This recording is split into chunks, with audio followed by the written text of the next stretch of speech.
Eu teño unha habitación toda chea de brinquedos, e como un reino fadado onde gardo os meus segredos, e como un reino fadado onde gardo os meus segredos.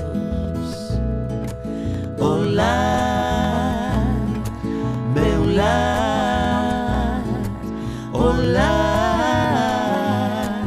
o noso lar, o lar, meu lar, o lar,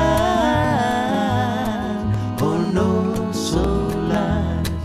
Desde as xanelas eu vexo con certo medo e receo antenas de televexo e as nubes que están... Moitísima ilusión desde o primeiro momento no que me plantexaron ilustrar algo de Manuel María, e sobre todo tamén porque quen iba a musicalizar estes poemas eran Uxía e Magín, que son dous artistas aos que admiro tamén moitísimo.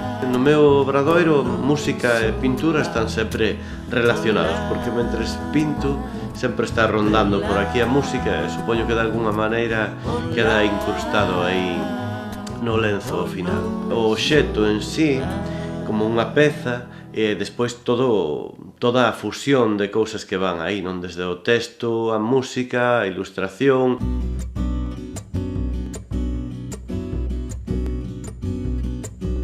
A señora vaca traballa sen taza, mantén a súa cría da leite pra casa. A señora vaca non dá descansado, tira polo carro e arrastra o arado. A señora vaca non dá descansado.